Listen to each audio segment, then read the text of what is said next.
Shalom, my friends. Shalom, my enemies. This is your old pal, Rabbi Sol Solomon, founder and spiritual leader of Temple Sons of Bitches in Great Neck, New York. And that laughing, smiling, happy person that you see before Oh, my you God, what am I in for?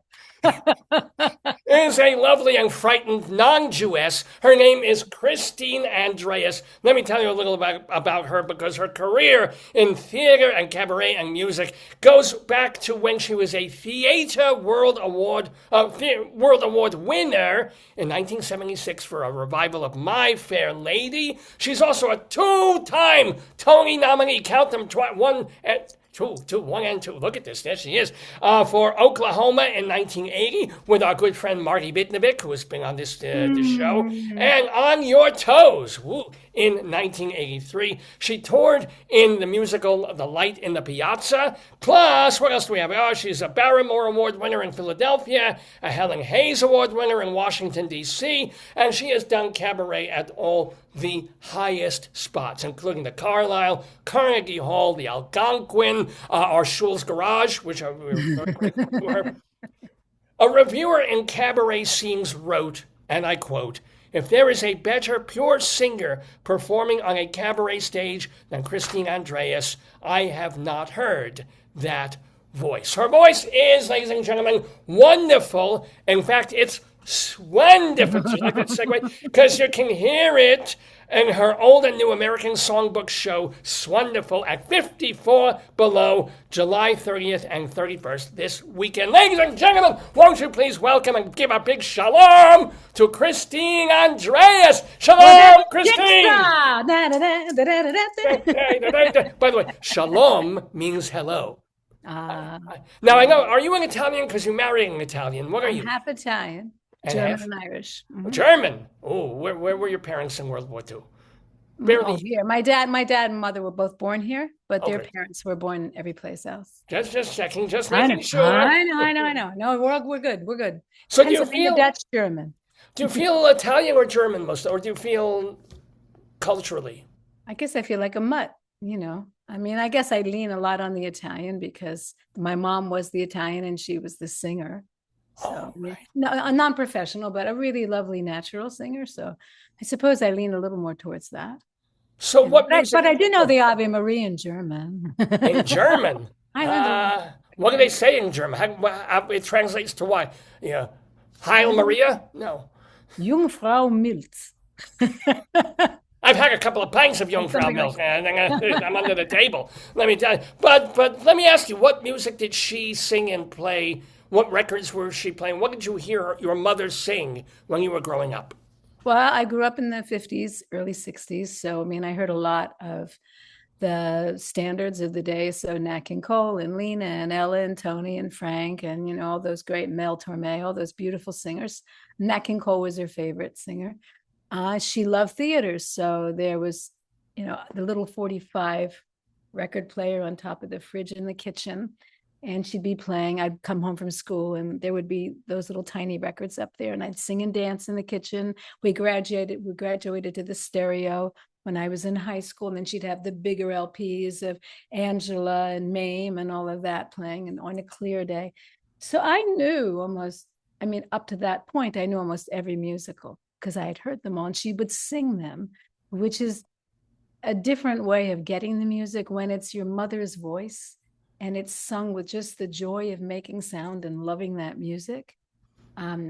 Something goes into your psyche, if you love, somebody loving sound like that. So that's how I learned to sing in a rather unselfconscious, more joyful way. So my mommy. Yeah. And did you sing in church? Did you sing in school? Oh, sure. Yeah, you always sing in church. Well, I don't sing in church. I don't even go near a church. There are magnetic waves that pull me. God, look over him. God, look over him. Rabbi doesn't go to church. Oh, dear. By the way, you mentioned Mel Torme there. You just snuck that name in. Your husband knew him, didn't he? Yeah, he knew him well. They were buddies. I'll have Marty tell you that story if we let him come on. If we let him, if we allow him. He should tell his own story. It's a very special story about Mel. But Marty worked with a lot of great people in studio. Mel being one of them. He worked with Edie Gourmet. He's worked with a lot of people because he's a composer and he's written for theater, for TV, for film. And as you say, for theater, you were in a show called The Fields of Ambrosia. So did your homework. I did indeed, yes. Well, I see ambrosia. I think it's a biblical word, and I'm looking. I'm like, oh, yeah. And then it's about a killer. But anywho, well, it was a malaprop for the character for the Elysian Fields. So he called them the Fields of Ambrosia because he just had a little bit of education, but he knew that something was like a fields. There you go. Well, I prefer my WC Fields. That's more where He didn't use WC. Thank God. Well, I used the WC this morning a couple of times because I've been irregular. But anywho, we're talking with Christine Andrea. Yeah, you didn't know what the hell you were in getting water, into. so you have to ignore that. Yes. So, who are people? Do you have stories? He's got stories about Mel Torme and other people. Who are some celebrity, well-known singer, actor people that you, Christine Andreas, have a story about? Well, one of my favorite stories, because I come from the theater, and when you start to do cabaret, it's a very different way of performing. And, obviously in theater, you're a character and you're playing to the back wall of, 2,000 seats. When you're in cabaret, I'm as close as your face is to mine on this little Zoom thing. There's somebody right there. And also you're just you. You're not Lori. You're not Eliza. Right. You're Christine, and you have, sorry for that noise. You have to adjust your when I do cabaret, I become Golda Meir. It's phenomenal. Well, you have to be comfortable with who you are. And I'm so sorry. This is my friend Deborah, and she doesn't. How do I get her to? Oh, okay. Put your thing on. Or what? Put her on. Let's say hello. Let's say shalom to Deborah. That's a Jewish name. No, she's just sending me texts. I don't know. Tell her the rabbi says hello. Maybe I'll just put my sound all the way down. Let's see that. So ask her if she's keeping kosher. Sorry, world, but I guess I'm a popular girl and she wants to visit. But anyway, back to my story. So you have to get comfortable being basically emotionally naked, just being yourself. Just be willing to have the best conversation possible, the most honest, direct conversation with a crowd. And that's a different way of being on stage. So I had to learn that. And so I went to watch a lot of different performers. And one of the most striking things that happened to me one was Sinatra. I would listen to Sinatra, and I never met him, but I would listen to the way that he made sound and how he allowed all the emotion into every phrase. If he would say the word love or happy or sad or whatever he would say. Refrigerator, amazingly. He would make that sound like the most beautiful thing. Am I right? Yeah, you're right. Yes. Yeah. So in this case, in a live performance, all right, I'm telling her to stop. Deb, stop texting me. Deb, go away. I've never had so many texts ever. Hold on. All right, everybody listen. Deb, I'm doing an interview, and every time you call me, it dings. Can you stop for a little bit? Thank you. Bye. Yeah. Talk to you later. Bye. Everybody on the interview says, hi, Deb Damp. They know who you are. Tell her if she doesn't stop, I'll send her naked pictures of Schneerson. All right, so. I could turn my phone off. That's a good idea. Yes, all right. There you go. Let's do that. So anyway, I went to Rainbow and Stars, and it was a very long story filled with things. I went to see Rosemary Clooney. Oh, okay. And Rosie, she'd been through everything that a human being can be through. She'd been through all kinds of addictions. She'd been through major stardom. She'd been on everybody's lips, in the early days with White Christmas. And everybody loved Rosie. She projected a warmth and a humanity. But she suffered for it all, too. And she had a very hard time. She was playing Holiday Inns at one point in her career. Wasn't she in the movie Holiday Inn? And I guess I think wasn't that Grace? I don't know, whatever. It's a good thing she wasn't in the movie Motel 6. So no, I don't think she did that, but I don't know. So I went to see her there. And, that was a very beautiful room atop Rockefeller Center that overlooked all of Manhattan. And you sang in front of the backdrop of the Manhattan skyline. And most singers, I'd seen many different singers there, I won't mention names, but they all at some point would go, oh my God, I can't believe I'm here. I can't believe, look at that view. I can't believe this is me in front of this. And they all would do it, because we were excited about it. So this is Rosie. Rosie sings some beautiful ballad.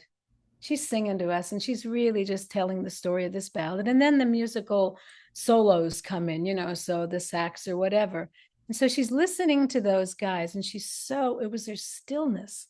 And at one point, and you can't take your eyes off of her, because when somebody is that much themselves, that unself-conscious, that just doing the singing as much for them as for you. They're so innocent. You just keep watching. So you're spellbound by her, and she looks out at that view, that vista, that skyline. And under her breath, as she comes back, she just goes, beautiful. And it was like, I said, that's who I want to be. I want to be somebody who can just be on the stage for the sheer joy of making music to share. And I don't have to sell it. I don't have to push it. I just exist. I wanted that magic. So that's a big bar for me. And sometimes I get there. Sometimes I'm not realized. Pure Stanislavski too, right? Because he said relaxation creates concentration, creates imagination. And that's the spot you want to be in when you're performing, because you should not know what I'm going to do next. See, with me, imagination immediately leads to constipation. So this is you keep talking about this. I have a remedy for you, but we'll talk about it when we're all done. What's to do with flax and prune juice? I've been there. A shake. Yeah. How can we go from Rosie Clooney to flax and prune juice? Well, Rosie, just don't listen. Well, she was in herself in a stillness and a kind of this and letting the audience come through. Very different. You know what I'm saying. Yeah, no, but a very different kind of person that you obviously knew very well because you did a show, not personally, but you did a show at some point about Judy Garland. So you must have researched her. What did you learn about her? What do you channel from her? Well, I've always loved Garland. How can you not? And again, that purity in performance.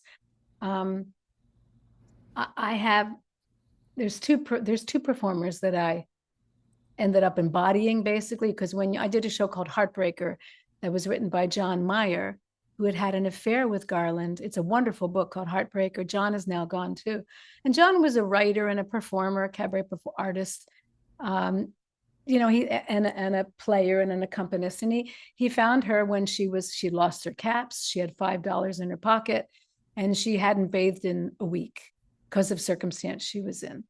And he was called in to help with a new show that some guy was gonna put together for Judy, a would-be producer, and found her in this circumstance. And she looked at him and she said, "I'm with you," because she liked the way he played the piano. And she left with him when the guy went into pee or something. They left the apartment, and she ended up staying with him only 3 months, as long as he could provide her with the drugs. But during that time, he got her back on television. He got her back in a gig, I forget where. He got her teeth capped. He wrote all new shows. He rejuvenated her.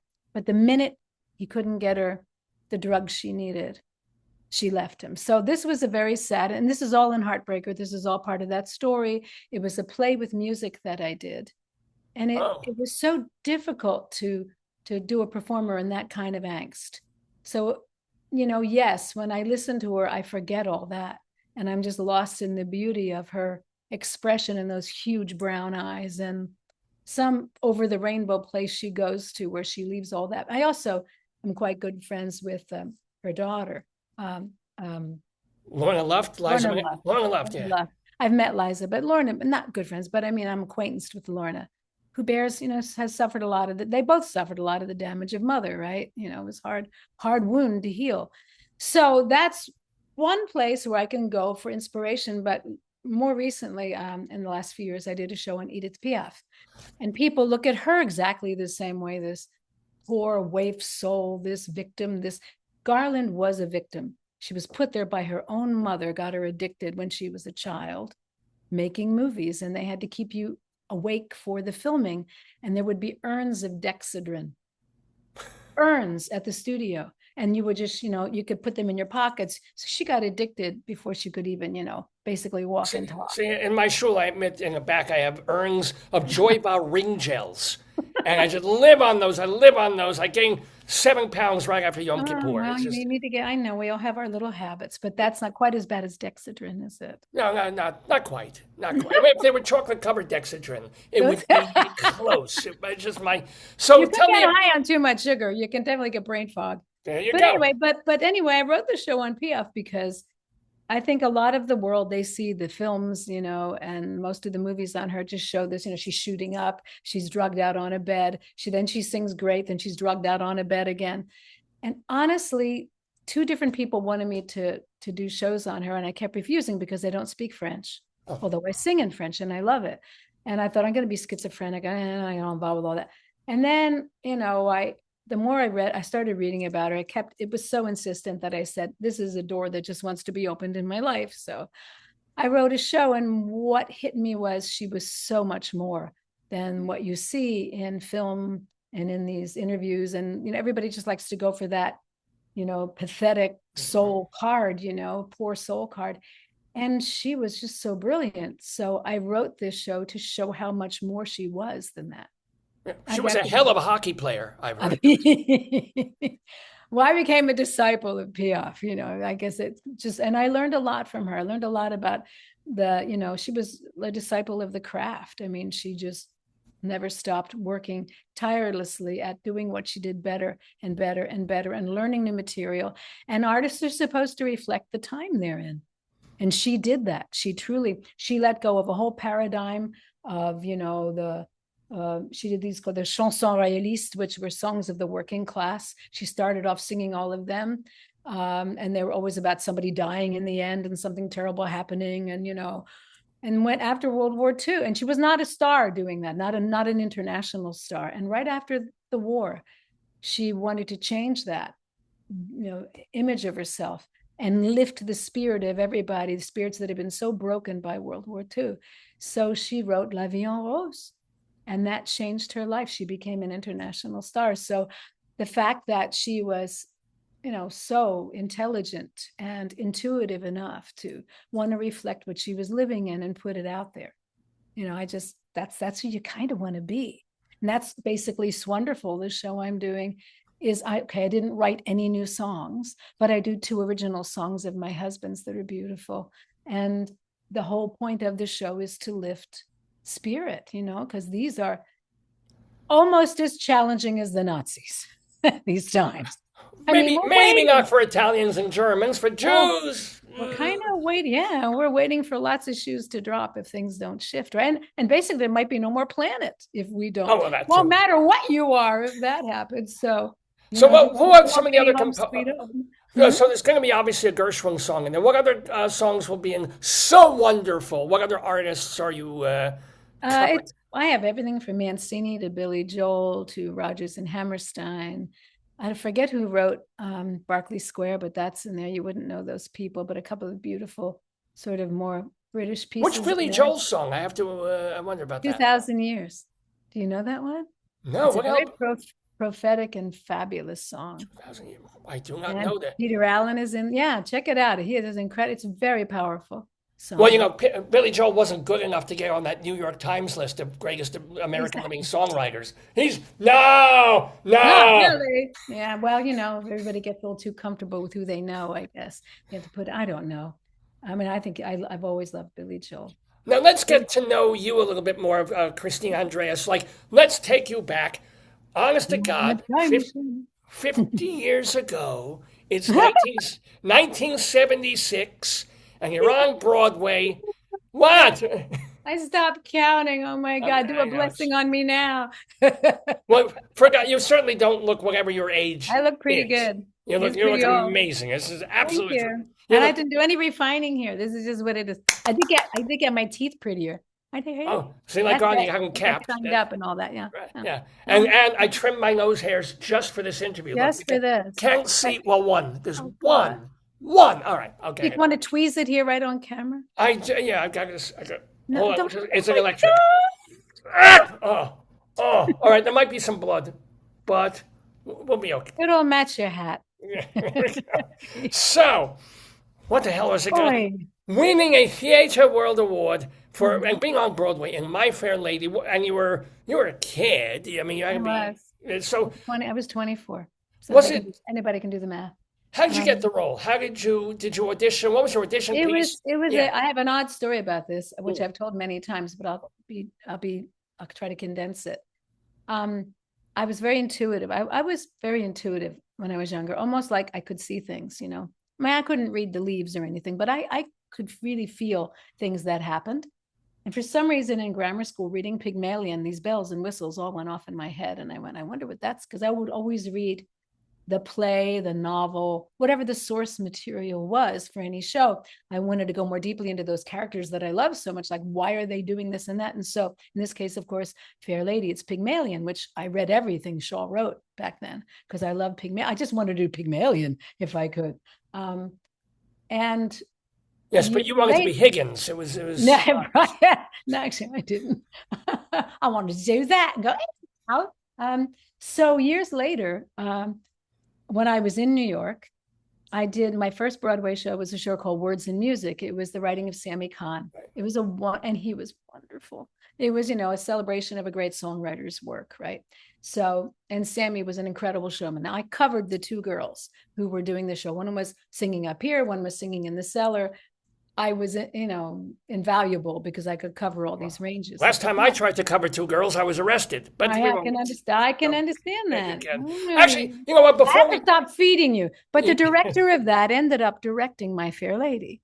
Actually, but we'll get back to My Fair Lady. But since you mentioned, do you have any Sammy Cahn stories from when you were doing Words and Music? Any Sammy Cahn memories? Well, I do one in my show because he used to tell these. He told his own stories, Yeah. I mean, he was just very loving, and he was a big showman, and he was a big show off, and he stood about this high, I say, with the healthiest ego I had ever encountered, and I used to just sit in the wings and watch him tell his stories.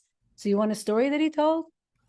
Well, I don't have a person. I don't have. It's so long ago. This is before Fair Lady. Yeah. I can't remember anything exactly personal except his encouragement, and his kindness. I can't remember anything he said. You know what? That's the fact that he was a lovely, egotistical but lovely person. Marty has a Sammy story too. Because Marty, I should interview him. No kidding. I know. I think you should. I can't. Yeah, but you must have stories. You said about auditioning for My Fair Lady, or knowing that you would intuitively get it. Blah, blah, blah. I have some crazy stories for the other two shows. So Fair Lady. So I knew the director. I had that weird psychic experience with that. I knew I was going to get the part when I auditioned. I knew it. And I also was on the road then with Michael Allenson, who had covered, I was on the road with Angel Street, a play that was coming to Broadway with my mentor, Dina Merrill, which we could talk about, and Michael Allenson, who was Rex's cover.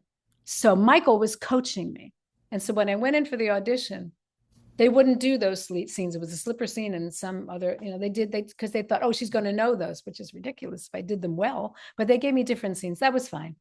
And then I just waited. I waited and waited, but I knew I was going to get it. And and 700 girls auditioned in London and in New York. And then they hired me. But I knew it wasn't ego. I just knew that was going to be mine. It was much harder to deliver Eliza than I realized. That's Shaw. And, the first Eliza was 50 years old and a Shavian, Lovers or something, Mrs. Patrick Campbell. It was a very hard role for a young ingenue to find. But I eventually found it. I found it. Now, in terms of auditioning for a show, for both Oklahoma, Billy Hammerstein was directing it. So I had my audition with Billy. I went in and I sang, I Guess People Will Say We're in Love. And he offered me the role right then and there. And I said no. Exactly. That was Billy. No, Billy's mouth dropped and why are you here? I'm offering you. And I said, well, I'm not sure. I was a little bit arrogant.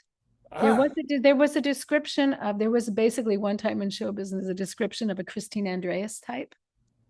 And I just actually found arrogant, but vulnerable.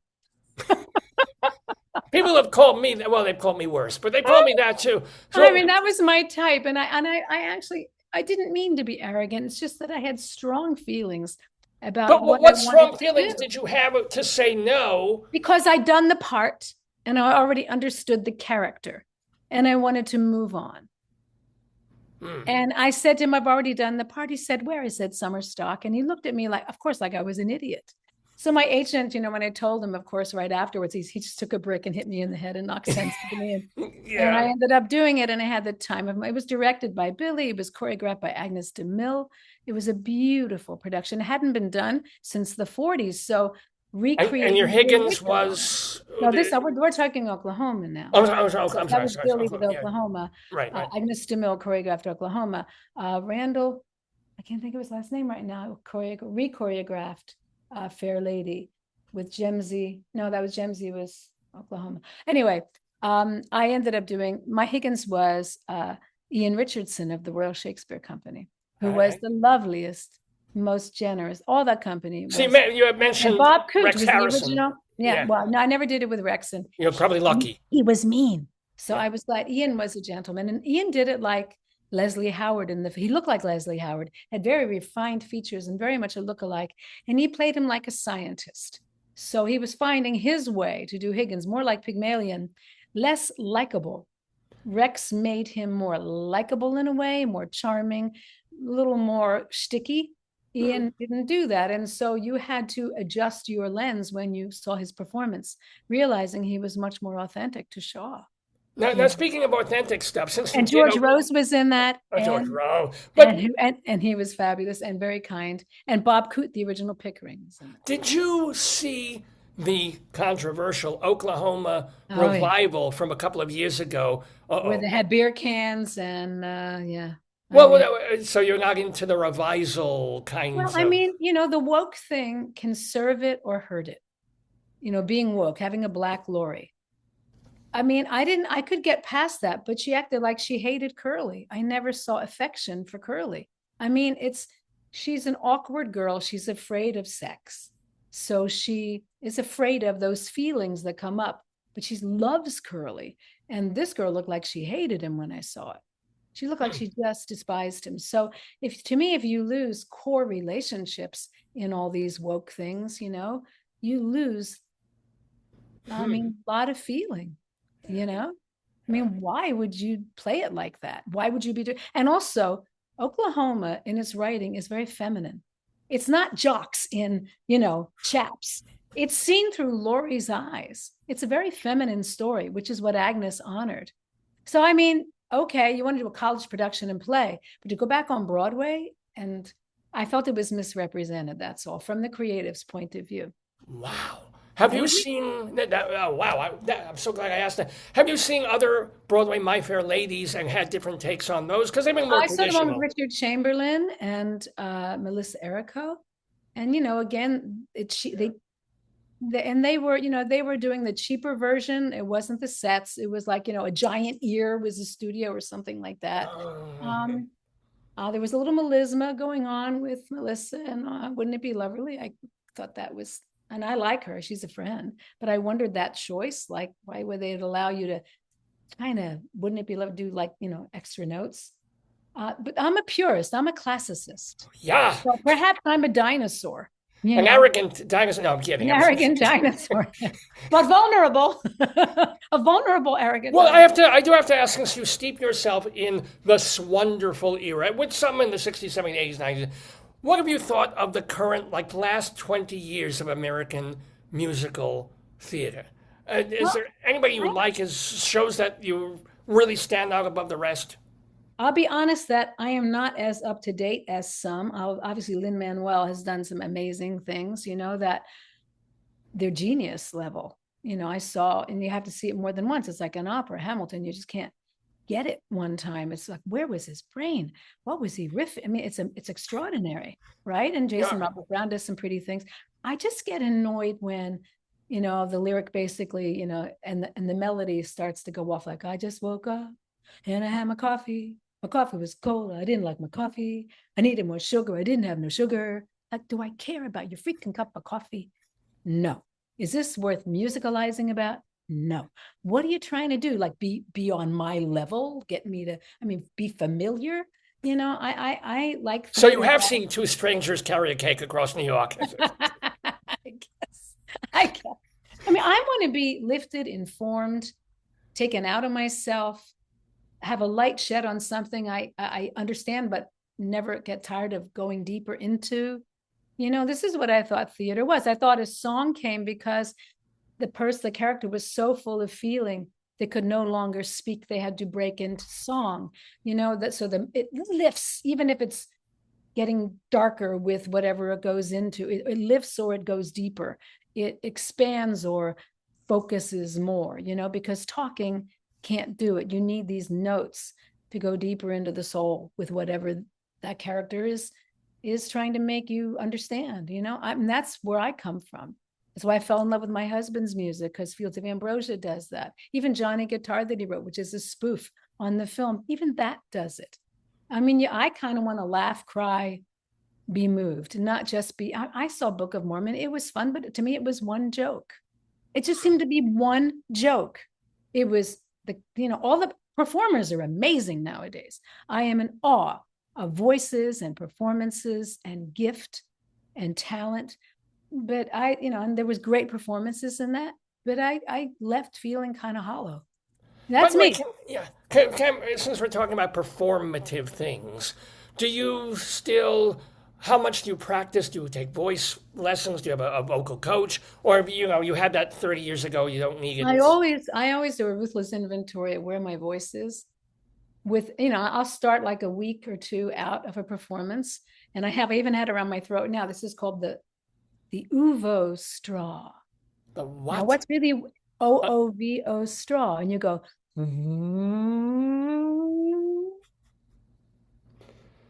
you go up and down like that. And you go, a dog just farted. I know, he's barking. But you do the UVO straw. And Renee Fleming had talked about this, and you get your voice placed. Like a dancer places their arms in their leg. It's not a pitch pipe, though. It's something. No, it actually. If you can take a regular cocktail straw. If you have trouble, like if you find you're losing your voice and you have to do many interviews. Yeah. You talk right there. You talk right there. You find where this is, and you're on your air in a more healthy way. And yes, I work also with a vocal coach named Chandler Thompson, and we Zoom. She's in Florida now at the Mayo Clinic, and she is a voice therapist, but also an opera singer, classical. Oh, she's at the Mayo Clinic doing work. She's not. She's working there. Yeah. Oh, yeah. Yeah. No, she was hired there to work with people who have. I go with the ketchup clinic actually, but it's rather different. And the kosher dill pickle clinic. Yeah. There you go. There you go. I like that one better. We're chatting with Christine Andreas. Remember, you can go see her this weekend, July 30th and 31st, doing Swonderful, Marvelous at 54 Below, which is somewhere on 54th Street, below something, Studio 54th, believe it or not. And do a lot more singing, a lot less talking there, I promise. Oh, by the way, if you can't get to see her this weekend, all you got to do is book a cruise to friggin' Iceland, and you can see her. August 3rd through the 12th. She's going to be on a boat that is literally going to... It's a ship. It's not a boat. Ship. Oh, it's a ship. Excuse me. It's a ship. Thank you, Miss Arrogant. No, a ship is not a boat. It's a yacht. It's not a chair. But she'll be doing her usual annual cruise to Iceland, and you can go see her and sing and whatever. So, yeah. It's a beautiful thing that we've been doing that for years, my husband and I, because we travel as a couple and the world is our stage. And so we go on beautiful yachts. We just got off the Four Seasons yacht that was on the Dalmatian coast. We do Crystal. And... Well, I've been to the Dalmatian coast. It's rather spoggy. I did that. Yes, I went there. Speaking of spoggy, what... I never even heard the word spoggy. Spotty with a spot. Get a Dalmatian. Spots. That's the joke. Spotty. Sorry. Spoggy? Excuse me, my diction is not Christine Andreas. You should get that diction. Straw. Get that straw. I need my UVO straw. There we go. I know. It looks like all vocal things look like drug tools. This looks like I have to hide it. I'm embarrassed. And then I have this thing that's called a breather. It looks like a bong. Totally looks like a bong. How would you know what a bong? How would Christine Andreas know? I come from the 70s. Thank you. I know. I wonder, I was going to ask about that because you were becoming famous in the 70s through the 80s, those crazy years in New York.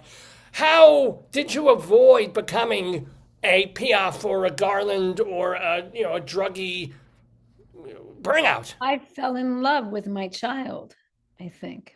I had a child in 1986. And I had been through a couple of really rough marriages. And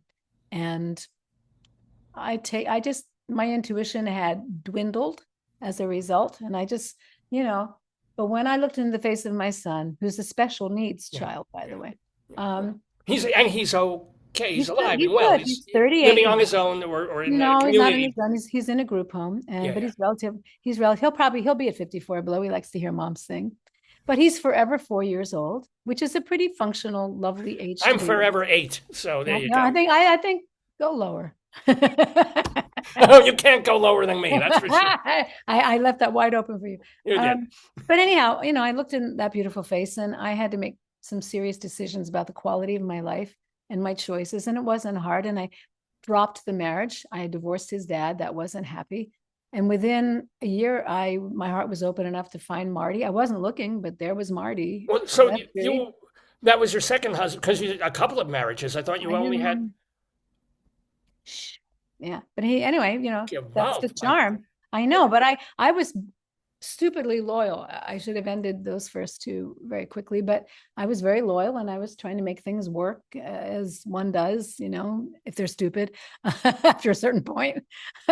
But I effectively allowed many doors to close because of that. My son opened doors. People think that if I hadn't had my kid, I would be, singing. You would be in the Bernadette Peters. I would, I would be there. I mean, God gifted me. I believe God gifted me at that level. But anyway, I think I had other lessons to learn. Fame is a wonderful thing, but it's not everything. Learning your lessons and finally getting them over with. Learning not to be stupidly loyal was obviously a very big one for me. So what's a life lesson? That one. That's a big one. That's the big one. Choose intuition. Speaking of Bernadette, move on. Right. But what's a life lesson that you've learned more recently, like in the past few years? Maybe since COVID or maybe since whatever. I'm trying patience. I'm working on patience really hard. I'm not very patient. That's very well, hard. Arrogant people aren't, but okay, yes. And I still like things to be the way I like them when I like them. I want it when I want it when I want it. I want what I want when I want it. Is that what I mean? That was from a musical too. That was the Theodore Roosevelt musical or something. It was Tintypes, I think. Yeah. Yeah, was it?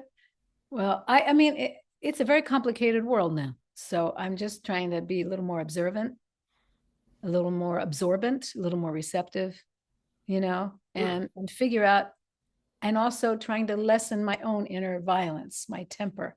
I have a pretty good temper. Oh. I do confess. Ask Marty. But so does he. Do you smash things or just verbally? No, but I can yell and say very bad things. And I have been known to throw in something once in a while, but I try to make sure it's not breakable. And, I'm not going to hurt anybody. I don't hurt people, but you're partially Italian. It hurts me. And I also think it adds to the violence and the energy around me. I believe that all that has, there's energy around us, and you choose which one you want to feed. We have several animals in us. We have the peaceful one. We have the raging one. It's an Indian actually saying, a Native American thing. Which one, do you feed? Do you feed the anger? Do you feed? Yeah, but you know what? What do American Indians have to be angry about?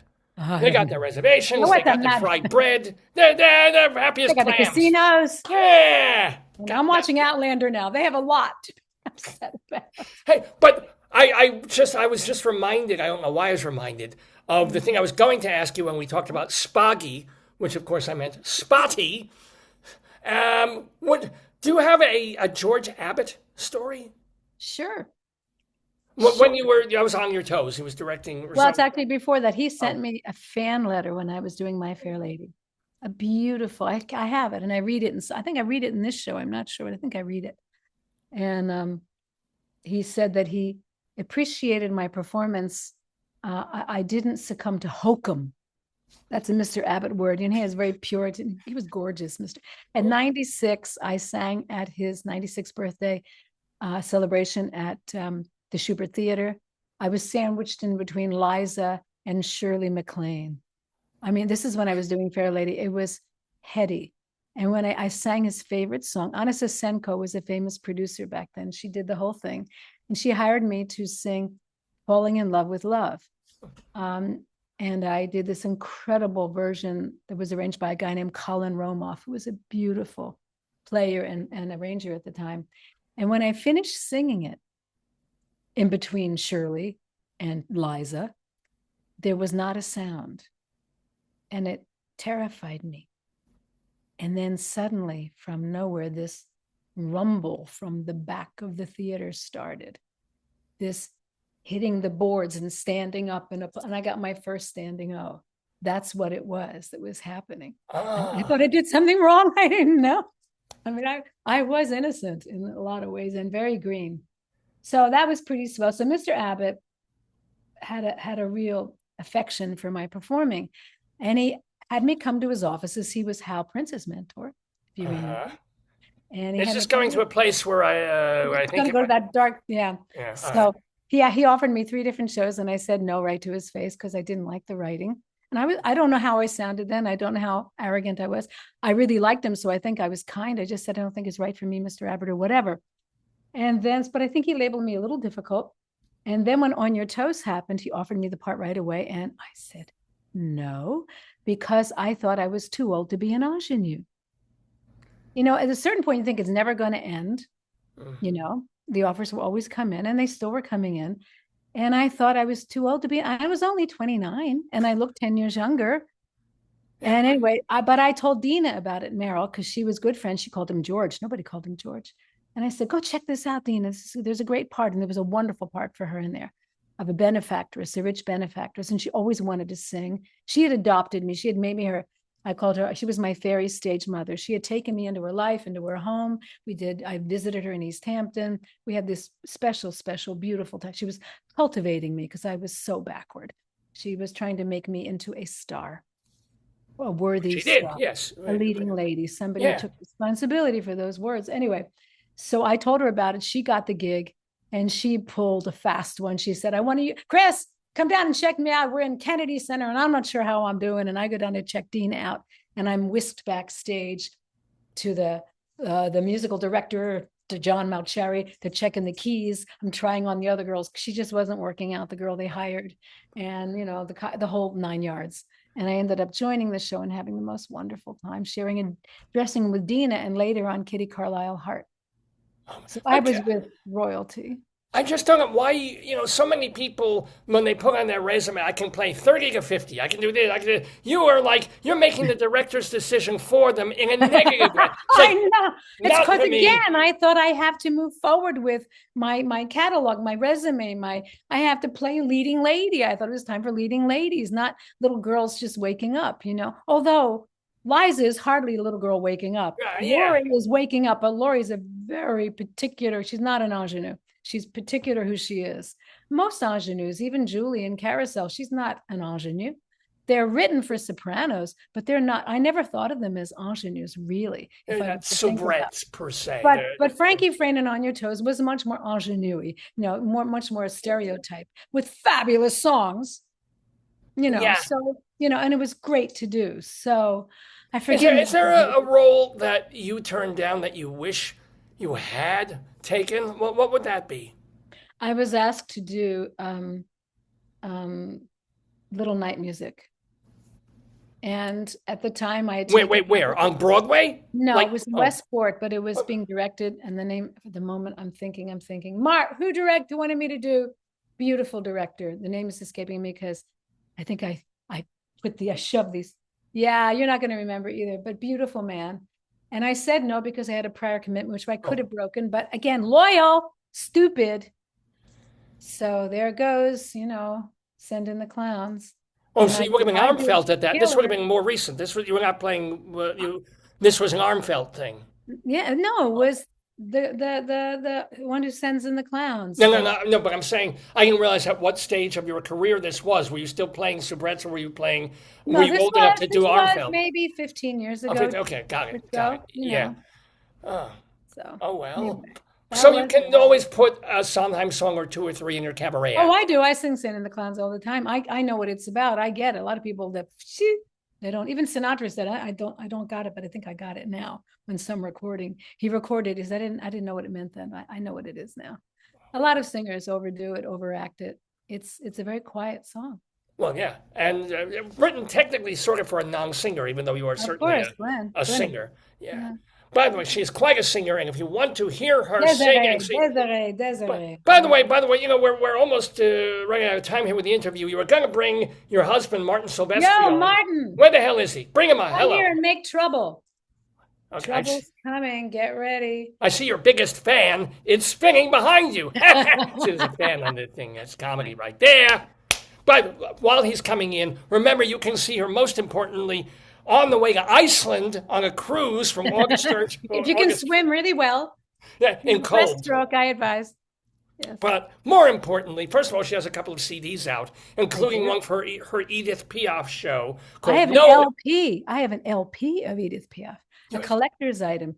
Again, my producer, Martin Silvestri, did a limited edition, only 300, and they're half gone. Ooh. And I have a DVD of the show that my daughter, who's a filmmaker, did during COVID. Oh, I didn't know you had other children. Hello, Martin Silvestri. Shalom to you. Shalom, shalom. You're having too much fun in here without me. I know. How are you? Oh, it is good to see you. Boy, you look Italian. You look like an Italian man. So, from your perspective, when did you realize that you were not? You knew she had talent, obviously. When did you realize you were in love, thump, with Christine Andreas? That's a good question. I got to think. Was it because of my beautiful notes that eventually came out of my throat? No. That was not what I let him on even with my singing. When we started working together, we didn't even live in the same city. I was in Los Angeles and she was in New York. So it wasn't until she called me and said, can you come back and work with me? I want to put a whole new show together. And I did. And each day was so easy. And she was so kind and sweet and loving that I found myself with the song Falling. And yeah. And I mean, you as you had mentioned, you had a couple of marriages that would it take a while for you to do? Why didn't you just live in sin? We did. We did. No, we did. And I kept saying, after 2 years, I said, let's get married. This is working. This is lovely. And I don't know whether she didn't want to jinx it. A lot of people feel that, but it was Christine going, no, I've done it twice. It was not good.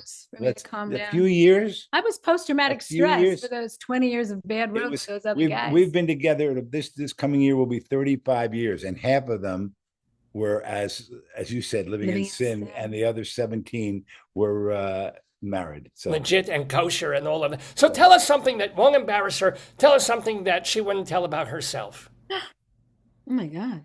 Or will embarrass her. I don't care. I don't know you guys. Okay, let me think about that. What a good question, but I wouldn't know what to say. She has a really bad temper.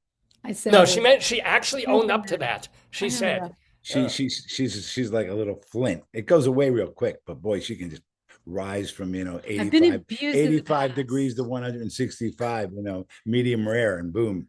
So I'm sorry, was one of your marriages actually abusive? Is that, I didn't know. No, psychically. Oh, well, yeah, all marriages are psychically abusive, even yours. Come on. Yeah. Every marriage is psychically abusive. I know. Testadora. She's what people don't realize. She's had this wonderful career, but the amount of time she devotes to her special needs boy amazed me. And I'll tell you a little story. I have a daughter that's just a few months younger than Mac. So when I met Christine, they were 4 years old. And we often spent time with Emily in our presence and in our loft almost downtown. every weekend. And then something long vacations and more.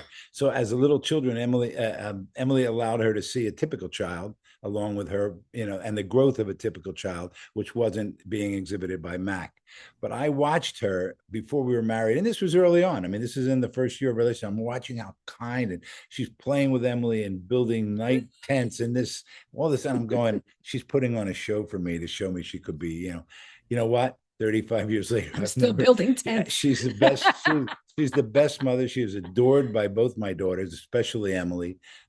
She treats her like a second mother, and I'm very proud of that. Both for that my children realized that there was no reason to stop loving their own mother, but also that they had this special bonus of an incredibly talented and as her mother used to say to her, Emily, I'm your mother, not your playmate. And Christine used to say, I'm your playmate, not your mother. So Emily had the best of both worlds. And that's really something sweet I can say about Christine. She makes and movies. Genuinely so, She makes movies and my son can't read or write. Sometimes curious? Having a 4-year-old for 35 years is kind of tough on me because, I didn't expect that. And Christine gives me a little way, but he's a lesson to learn. You know, And he's here almost every weekend. So Marty, he's a mitzvah in gives many a lot. ways. You know, you learn things. You know, What word? I've never heard that word before. it's an know. Italian. It's an Migiva? Italian. What? It's an Italian word meaning buon compleanno. It's Oh, God. Yeah. Now, Christine, before we let you guys go, because you're so wonderful together, what's something really, really embarrassing about Marty? really embarrassing. No, I'm kidding. Or something wonderful, or something funny, or something, Oh some my anecdote. God, something wonderful about you. no, embarrassing. Wonderful. Either one. All He good. snores. Oh, wait. Actually, no. I'll take that. You think about that, Christine, while I ask Martin about Mel Torme's story. Oh yeah, he wants to hear the Mel story. Oh, Why don't you the- sit? Do you want to sit down? No, I'm okay. Nah, he can stand. Okay. The Torme story was great. I'm chasing Mel Torme all over because I was doing a spot. He was going to sing. Was it? You Go to My Head, like what was? No. Champagne. That was one of the. That was one, but that wasn't the original. It doesn't really matter what it was, but it was a classic Sinatra tune. He was doing it for Young at Heart. That's what it was. The song "Fairy Tales Can Come True." And so they said, okay, we're recording Mel in London. I had a company then. I had two partners, and we were doing a lot of work for TV and advertising. And I said, okay, when we're going February, blah blah blah. Okay, book the tickets. 3-4 days before Mel's no longer in London. We're not going to London. Okay, where are we going? We're going to LA next week. Okay, we booked that ticket. No, Mel's not in LA. He's in Vegas. So now we go and I try to find a studio in Vegas that can house 36 musicians. And believe it or not, there isn't a recording studio in Las Vegas, which really surprised me. There are recording studios, but nothing big. I thought with all the stars over the years, you would just assume there'd be recording studios. The guys wanted to work there, guys that live there, Wayne Newton, all those people. Anyway, we ended up recording the song in the morning without Mel and having him come on at a little studio in a town called Pahrump, Nevada, which is Pahrump, Nevada. True story. Pahrump, Nevada, which is about an hour outside of Vegas, and we drive through the desert, and all the dead bodies buried there. And we get to the studio, and there's Torme, and he's like just trying to get out of there. I can see he's like, I do this thing. I'm going to collect a nice check and get out of here. And so he goes in the studio. Yeah, hi, I'm Mel. Blah, blah, blah. And he sings, and he listens to the track. Goes, nice track. Let's do it. And he starts singing, and he sings it. And he did it about 2 or 3 times, and he said, all right, let's take one. We took one, took two, and then he said, okay, I think you got it. He was telling me as the producer, he got it. And I said, yeah, except he had gone flat in the bridge, slightly flat on a note, but it was there. And in those days, we didn't have, the correcto gizmo that you can do and just bring him up. So I said, I would just like to get one more. And he goes, why? And I said, oh, well, because, well, you know what? You don't have to do the whole thing. I just like to get where? I said, well, like bar 18 there, 19. I just like to catch a little bit of that. He goes, you mean where I went flat? I said, exactly where you went flat. And he says, okay. He then spent the next hour perfecting this for me because he just realized I wasn't pulling his chain, so to speak, and that I knew actually that I caught him, right?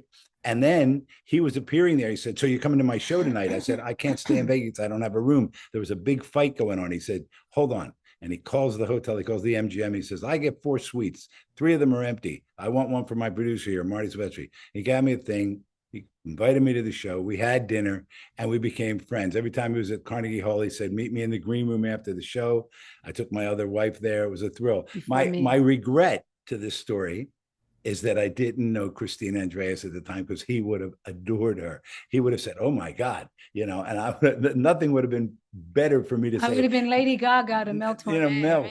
Mel sing. I mean, he would have adored her because she has that kind of quality. And anyway, that was Mel, and he was a sweet guy. And he would call me, go, anything cooking? What do you got? Because he ended up doing about 3 or 4 spots with me, and he loved doing them. I guess he made some money too, No, but obviously you had a kingship. He liked you. But a good man, and what a talent. I mean, to watch him perform, and now I look at some of his YouTubes with George Shearing, and I'm blown away.